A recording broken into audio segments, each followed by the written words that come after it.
उसको बोलो मैं तेरे साथ चलूंगा, दोनों चलते हैं। उससे ज्यादा समाज बदल सकते हो। एक्चुअली वो 100 साल से हम यही कर रहे हैं, कुछ हुआ है कुछ नहीं हुआ है, इतना कर लिया कि सरकार आ गई 14 में।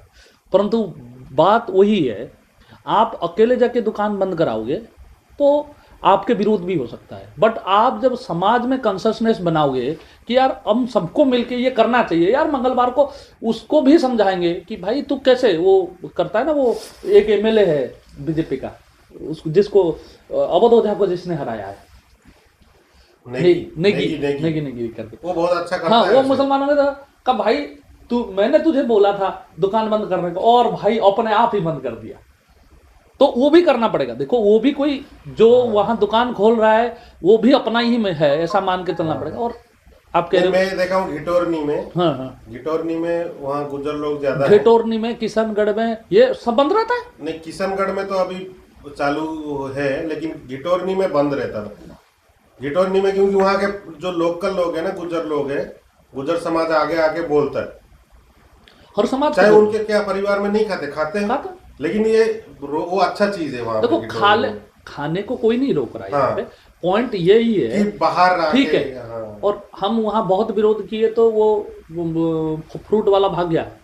अरे मुसलमान व्यक्ति फ्रूट क्यों बेच रहा है? दुनिया में हर काम है, वहीं से प्रसाद लेके करता है। जो बेसिक चीज है वो तो ठीक करा जा सकता है। हाँ। कि जैसे मंगलवार वाली बात है, सब लोग 4 लोग मिलके जाए बोले उसको। हाँ, मेरा कहने का मतलब यही है। बीजेपी क्यों बोलेगा, संघ क्यों बोलेगा, समाज बोले। बिल्कुल समाज बोलना चाहिए। 4 लोग जाके बोले। हाँ। जिसके घर के नीचे अरे मकान मालिक से पहले अप्रोच करो, क्या सर वो खोल रहा है यार, एक दिन में क्या ही कमाई हो जाएगा। बसंत गांव जैसे आदमी कोई तो खुल के आके खाता नहीं है, क्यों इसको खोल के रखे हो यार, आज के नहीं करते हैं। हाँ। वो अपने आप समझ जाए। 6 दिन करो, एक दिन बंद रखो। वो जो धार्मिक भावना, एक समय था हम मिलिटेंट तरीके से जाके दुकान तोड़ के बंद करवाते थे, वो एक समय था, लोग करते थे। अब नहीं कर सकते आप, आपकी सत्ता है, आपकी सरकार है, आपके लोग बैठे हैं सत्ता में, सरकार में, निगम पार्षद आपका है, एमएलए आपका है, तब भी जाके मारपीट करोगे आप, फिर तो क्या फर्क पड़ा? सरकार जब सरकार नहीं था तब जाके मारपीट करते थे, रोकते थे। मारपीट से क्या होगा? आप 4 दुश्मन तैयार करते हो। लोग मारपीट तो नहीं करना नहीं, चाहिए। लोग क्या बोलते हैं पता है, हिंदू करते हैं, ये जाके इनका कोई काम नहीं है, लड़ते हैं। हम और बोलते भी हमारी लोग ही हैं। हाँ, और कोई नहीं बोलते। भाई साहब आप तो साथ में बैठे थे, कितने जगह तो सर्व हिंदू समाज सम्मेलन कहने से लोग मुकर रहे हैं। हाँ। यार सर्व समाज सम्मेलन करा दो ना। हाँ। हिंदू थोड़ा, ये समाज के लोग थोड़ा दूर भाग। और ये बोलता कौन है? जो हिंदू है खुद ही बोलता है। मैं ये बात CPWD ने बोला, वो कहता वो समाज के लोग क्या हिंदू नहीं है? मैं कहा हिंदू है, बिल्कुल हिंदू है, परंतु उसका मन में हिंदुत्व को लेके इतना जहर भर दिया है लोगों ने। वो कहता है हिंदू नाम से सम्मेलन होगा, तो मैंने हिंदुस्तान में रहने वाला हर हिंदू है, हर कोई हिंदू, हमारा डेफिनेशन यही हम समझा रहे हैं समाज में।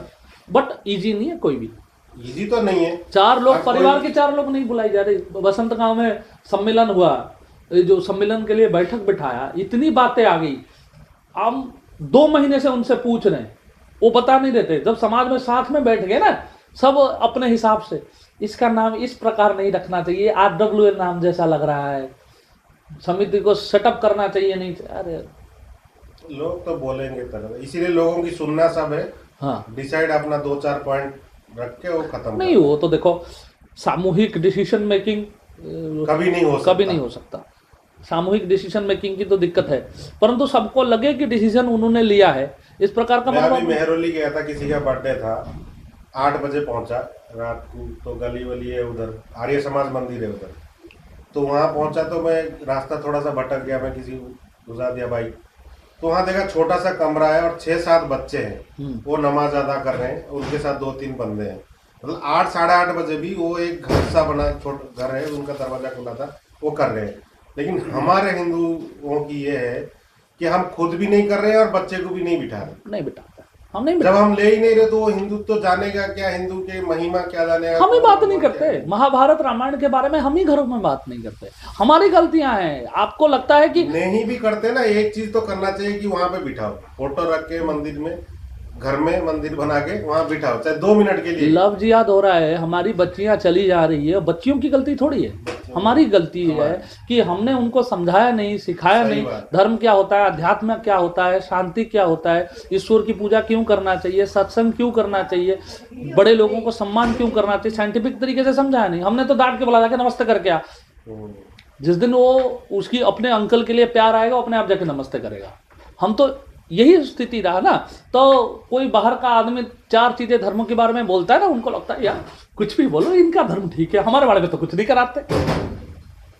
बहुत बच्चियां आपको ये आध्यात्मिक बोलती बहुत मायने रखता है, क्योंकि देखो आप विराट कोहली, उसके पास क्या पैसे की कमी है, क्या है, वो फिर भी जाके परमानंद महाराज नहीं के नहीं, पास गया। आध्यात्म तो बेस है। बाद में बंदे को समझ में आ जाता है, लेकिन पहले हमें समझाना। भारत का आत्मा ही आध्यात्म है। बिल्कुल। हम बचपन में जब छोटे थे, हमारे इसमें 21 दिन में क्यों होता है, उसका भी साइंटिफिक रीजन है। बच्चे को तेल लगा के धूप में क्यों सुलाते थे, उसका भी रीजन है सारा।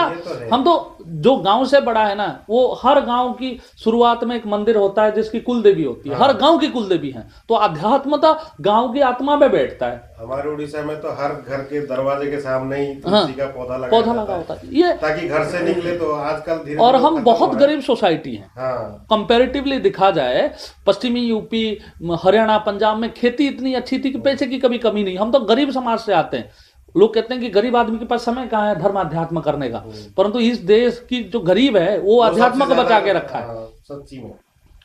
अब अंबानी पूजा करने लग रहा है, ये करने लग रहा है। गरीब आदमी तो पहले दिन से करता है, जब सब कुछ उसका, भगवान ने उसको कुछ नहीं दी, सरकार ने कुछ नहीं दी। आप और हमने सबने देखा है 2014 से पहले कोई अगर चंदन लगा के माथे पे तिलक लगा के चले जाए और उसको पप्पू समझते थे। यार ये क्या है ये।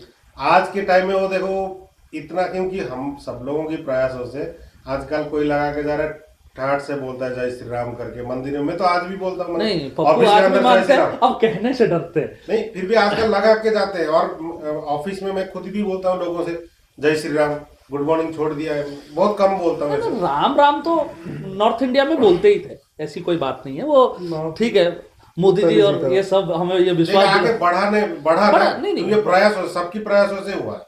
नहीं, बात वो नहीं है, बात यही है, समाज जागृत करने का जो काम है ना, ये कंटिन्यूअस काम है। हाँ, किसी ये को तो है, किसी आप को ब्रेक नहीं दे सकते। ये ब्रेक नहीं, सरकार है, सरकार 10 साल 15 साल 20 साल 25 साल 30 साल रहेगा, उसके बाद क्या। समाज को जागृत करने का काम यहाँ नहीं समाप्त होगा। आप भी देख रहे हो ना, वो फॉल्ट लाइन तो है। कहा जाता है कि हमने सारा कुछ प्रतिष्ठा कर दिया, परंतु फॉल्ट लाइन आज भी है। हिंदू परिवारों में राम मंदिर को लेकर क्रिटिसिज्म आपको सुनाई देगी। बिल्कुल, ये तो है। वो सीट क्यों हारे आप? अयोध्या की सीट तो आप हारे ना। हाँ। पॉलिटिकली आपको कोई बेनिफिट नहीं मिली राम मंदिर की, आपकी नुकसान हुई है देखा जाए तो। क्योंकि 19 में जितनी आपको वोट मिली थी, जितने लोग आपको वोट किए थे, 24 आते आते आसपास 4% लोग आपसे चले गए। मंदिर ने आपको पॉलिटिकल फायदा नहीं दिया, परंतु क्या है, लोगों का जो एक विश्वास था, और कितने लोगों ने जाने दी हैं। और क्या 500-600 सालों से विश्व हिंदू परिषद की कितने लोगों को मार दिया गया इसकी मुलायम सिंह सरकार के समय पे। बहुत कुछ हुआ। एक ही रीजन था, उन लोगों की प्राण को शांति मिला है। कोई पुरानी संघी, पुरानी विश्व हिंदू परिषद की लोगों से मिलो, बोला कोई बात नहीं, 1000 रुपए मेरे पॉकेट से फालतू चला जाए, कोई बात नहीं, मंदिर बना दी इसने। सच्ची में ये वाली उनके पूर्वजों ने उनके लिए लड़ाई किया है, सबने करी है। और कुछ ने हमारे भी कई लोग और किसी भी आगे आए, कोई मेडल पाने वजह से भी हुआ है। नहीं, पॉइंट ये है, कोई मेडल पाने के लिए नहीं गया था। सबको पता था हमारी नाम नहीं छपने वाली है, नहीं छपने वाला, कुछ नहीं होने वाला। हम बस वो विश्वास हो, वीडियो भी आता है कि यार मैंने नौकरी छोड़ दी, सब कुछ छोड़ दी, अब यही है, और मर जाऊंगा, परंतु मंदिर यही बनेगा। वो एक विश्वास थी, विश्वास है। और सुप्रीम कोर्ट के थ्रू बनवाई हमने। वो सबसे बड़ी बात है। जब आप खामुखा ऑर्डिनेंस वगैरह ला के बनाते ना, ये विवादित रहता है। अब तो सुप्रीम कोर्ट की ऑर्डर से बना है, विवादित नहीं। हमारी नेक्स्ट जनरेशन जब समाज में बात रखेगा, ये बोलेगा कि कोई सरकार, कोई सत्ता थोड़ी बनाया था, हम तो नियम के अनुसार बनाए थे। नहीं, सही है। हम भी जब देखो तो सबका सहयोग है, सबका सहयोग है। चाहे समाज को ले लो, चाहे सरकार को ले लो, बिना सरकार के भी ये नहीं संभव होता।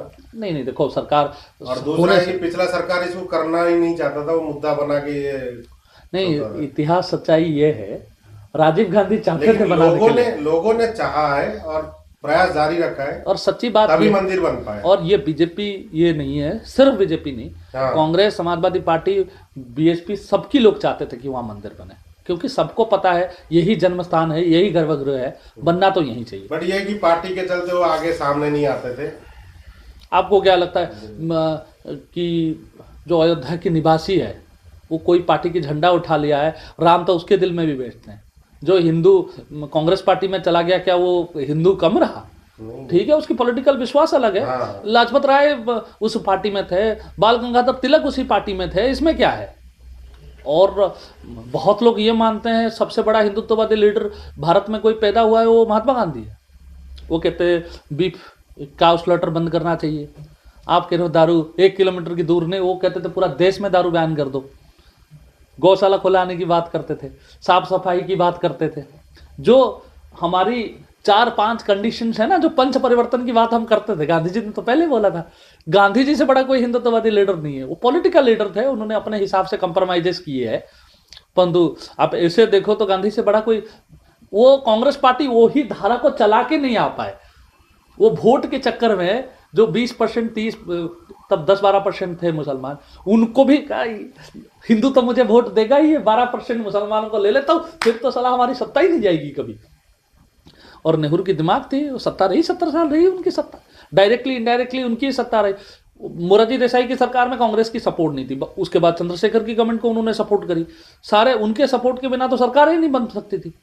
नरसिम्हा राव के बाद आई.के. गुजराल तो इंदिरा गांधी की राइट हैंड मैन थे, तो वो कोई जनता पार्टी की सरकार थोड़ी है। मोरारजी देसाई कांग्रेसी थे, उन्होंने सरकार बनाया तो वो कांग्रेसी सरकार हुआ। आप ओडिशा में देखो ना, प्योर बीजेपी की सरकार अभी आई है। बीरू पटनायक कांग्रेस में थे, बीरेन मित्रा कांग्रेस में थे, कृष्णचंद्र गजपति कांग्रेस में थे, सब लोग कांग्रेस के लोग हैं। मतलब कांग्रेस को तोड़ के दूसरी पार्टी तो पहले कांग्रेस ही हाँ, था। जब हिंदुस्तान आजाद हुआ तब तो एक ही पार्टी था ना। तब ये जब ये मुसलमानों को सपोर्ट करने लगे, फिर गलत होने लगा, तब पार्टी फिर दोबारा दूसरा जनता पार्टी। हम चले, हमारे जो हम बोलते हैं राष्ट्रीय स्वयंसेवक, ये भी तो कांग्रेस में ही स्टार्टिंग में सपोर्ट दे रहे थे। हाँ, हिड़गीवार जी तो कांग्रेस ही थे। कांग्रेस ही थे। पार्टी तो एक था उस टाइम, तो लड़ाई अंग्रेजों और उस समय पॉलिटिकल पार्टी थोड़ी था, ये एक प्लेटफॉर्म थी, वो तो एक ही प्लेटफॉर्म देश के लिए काम करना। हाँ। के लिए अभी हिंदुस्तान में ये जब सरकार बना के ये हिंदुस्तान को ही तोड़ने लगे, लूटने लगे, तब फिर पार्टी अलग होने तोड़ने की प्रक्रिया तो उन्होंने पहले ही शुरू कर दी थी। हाँ, अब तोड़ने की प्रक्रिया मैं तो बोलता हूँ महात्मा गांधी जी से ही शुरू हुआ है।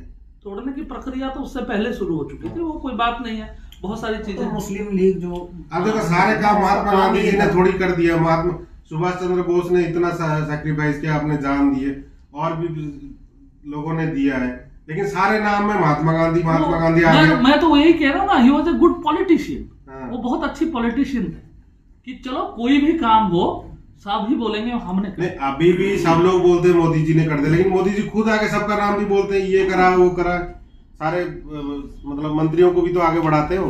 लेकिन महात्मा गांधी ने नहीं, हाँ मैंने कर लिया, वो अपना नाम पे लोगों ने बोला तो वो उन्होंने दूसरे का नाम नहीं दिया ना, मैं नहीं बोला। ठीक है, मैं मानता हूँ कि मैं अपना नाम नहीं बोला, लेकिन अगर 10 लोग मेरे नाम पे ही मोहर लगा रहे, तो अगर किसी ने किया हो तो मेरा सच्चाई तो वहां आना चाहिए ना, कि नहीं मैं नहीं किया, यहाँ पे शांतनु जी ने किया, यहाँ पे अखिलेश जी ने किया, तब तो मेरा छवि ठीक है। अब मैं जो कुछ नहीं किया, मैं सुन के तारीफ वाह ले रहा हूँ, फिर वो तो फिर नहीं, कहीं ना कहीं क्या है ना, जब इतिहास इस समय का भी लिखा जाएगा ना, बोला जाएगा मोदी ने सब कुछ किया था, क्योंकि उस समय अभी भी रहे सबने कि मोदी जी ने किया, लेकिन रिकॉर्डेड हिस्ट्री। हाँ, गांधी को थोड़ा मिसजज करते हैं हमारे लोग। गांधी ने कभी अपने उस पर क्रेडिट नहीं लिया। गांधी ने क्रेडिट सारा कुछ, तो ब्लेम भी तो उसी ने लिया। देश की विभाजन करने वाले लोग कोई और थे, गांधी तो चुपचाप साइड में खड़ा था। आप इतिहास पढ़ोगे, नेहरू और सरदार पटेल ने मिलके इस विभाजन को हाँ कराया, गांधी के खिलाफ जाके कराया। मतलब on the record Sardar Vallabh भाई पटेल और जवाहरलाल नेहरू गांधी के खिलाफ जाके बोले कि इसके साथ सरकार नहीं बना सकते, जिन्ना के साथ। गांधी तो एक समय पे एक्सेप्ट कर रहे थे कि ठीक है मोहम्मद अली जिन्ना को बना दो प्राइम मिनिस्टर, जो हिस्ट्री कहता है कि एक समय पे गांधी भी इस बात को मानने के लिए तैयार थे कि देश बचा के रखना है, तो मैं जिन्ना को भी आज प्रधानमंत्री मानने के लिए तैयार हूं। परंतु नेहरू और सरदार पटेल गैंगअप कर गए कांग्रेस के साथ और बोला नहीं, इस आदमी के साथ तो सरकार नहीं बना सकते, क्योंकि वो डायरेक्ट एक्शन डे हुआ था और बहुत हिंदुओं की हत्या हुआ था। नहीं, वो तो अगर सरकार बन जाता ना तो आज हिंदुस्तान भी नहीं होता। नहीं डायरेक्ट एक्शन डे जो था, हाँ उसके कारण तो सरदार पटेल ने बैकअप किया। हाँ और नेहरू का तो चक्कर क्या था कि नेहरू की अपनी महत्वाकांक्षा हाँ, थी कि मुझे प्रधानमंत्री प्रधानमंत्री बनना ही है बनना। किसी भी हाँ। कीमत पे। तो चाहे देश के 2 टुकड़े हों या हाँ। 4 टुकड़े हों या 6 टुकड़े हों, कि देश का कुछ भी हो जाए मुझे प्रधानमंत्री बनना है। तभी तो उसने महात्मा गांधी को बापू और खुद अपने आप को चाचा मान लिया। नहीं बापू उनका नाम उन्होंने नहीं दी थी, और नेताजी सुभाष बोस ने उनको सुभाष बापू चंद्र बुलाया। बोस ने पहली बार बापू उनको नेताजी सुभाष बोस ने बुलाया था। नेताजी सुभाष बोस की और नेहरू की बड़ी एक्सीलेंट रिलेशंस थे, परंतु इनकी महत्वाकांक्षा थी। और पॉलिटिकल आदमी ये है ना, आप कोई श्रूड पॉलिटिकल आदमी से मिलो, वो आपको डिस्क्रेडिट करने में ना 1 मिनट नहीं लगाएगा। आप उसके साथ घूम रहे हो, आप उसके मित्र हो, कल वो जरूरत पड़ा कि संतोष जी को रिप्लेस कर दिया जाए, उसकी आवश्यकता होगा, बोला बदल दो ना, क्या बात है। हाँ ये तो है। पॉलिटिकल आदमी होता। नेहरू के साथ सबकी एक्सीलेंट रिलेशन था, क्योंकि यंग थे ये, और सबसे इनकी बढ़िया अच्छी बातचीत थी, इंक्लूडिंग माउंटबेटन, सबसे बढ़िया रिश्ता था उनकी वाइफ के साथ। तो इनकी मतलब लेटर्स लिखा गया है, तो सबके साथ संबंध अच्छा था। But he was a politician. उसने कहा ठीक है, आज जरूरत पड़ेगी तो जितेंद्र जी मेरे दोस्त हैं, 2 मिनट में मुझे ऐसा लगा कि ठीक है, मैं उनके घर बैठ के गया हूँ, मैं बाहर गया, ठीक है जितेंद्र जी तो है, कोई बात। तो उसका तो महत्वाकांक्षा था।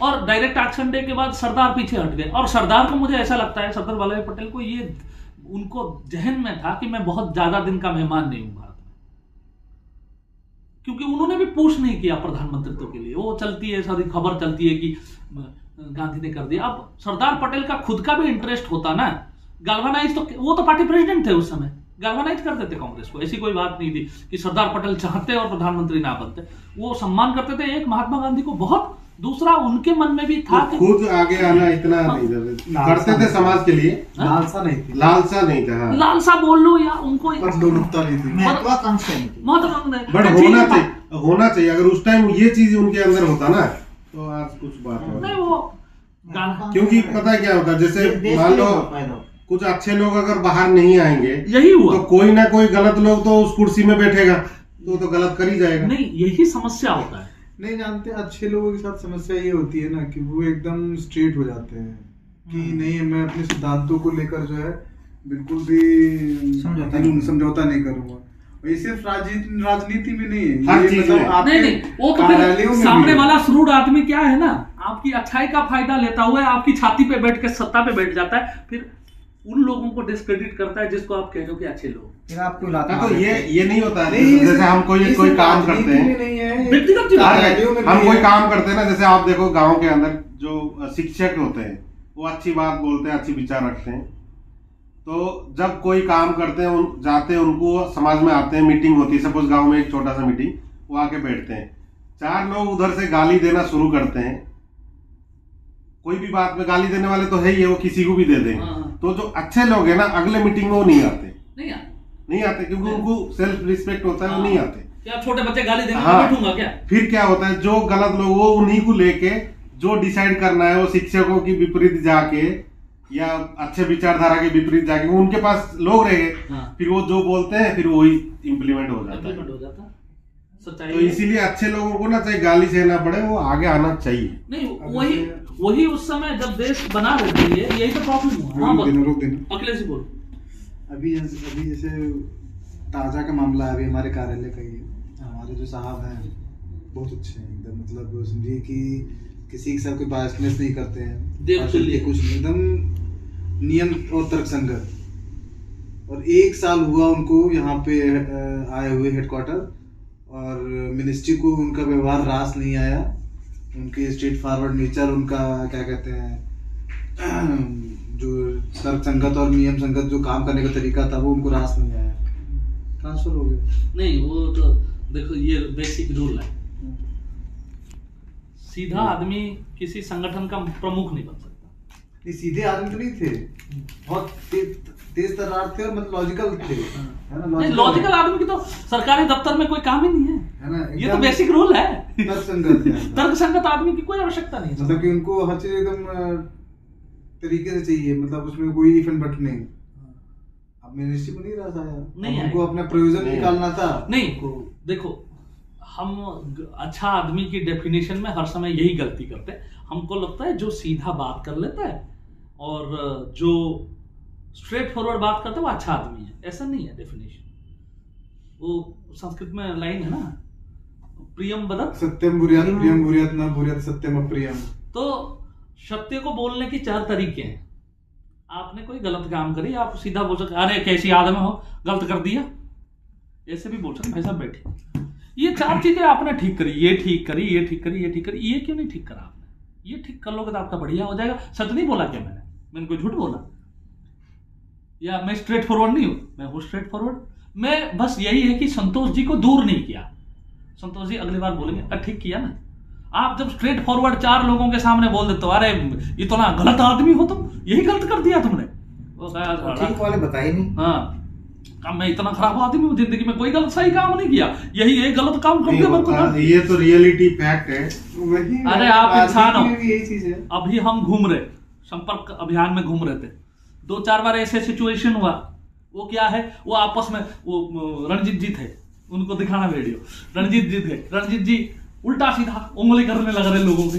हम दोनों ने मना करा, हम वही दोनों वही खड़े हो गए, हम दोनों तो थे ही, आप जैसे खराब आदमी नहीं है, निकलो आप यहाँ से, आपने कभी नहीं आना है यहाँ। इस प्रकार के उल्टे आप काम करोगे आप, वो सामने वाला आदमी उसी दिन टूट जाता, क्योंकि वो भी अफसर है, वो भी पढ़ा लिखा आदमी है, उसको बुरा लगता। हमने कहा कोई बात नहीं भाई साहब, छोड़ो ना, क्या हो गया, हम तो चलते रहेंगे, अभी 2-4 घर और जाएंगे तो अच्छा लगेगा। तो 2-4 घर गए, वो साथ में घर गए उनके, हम यही वाली बात। हाँ, क्योंकि अगर आप स्ट्रेट फॉरवर्ड बोल रहे हो, हाँ, अच्छी बात है, बट अगर आप गलत चीज को जैसे 1 बार 2 बार 3 बार पिन पॉइंट करके वो सबके सामने बोल रहे हो, बट उसकी अच्छी चीज को अगर उतना पिन पॉइंट 3-4 बार सबके सामने बोलोगे ना, फिर उस टाइम पता है क्या, जो भी बड़े अधिकारी होते हैं, अफसर होते हैं, वो तो उसका काम है।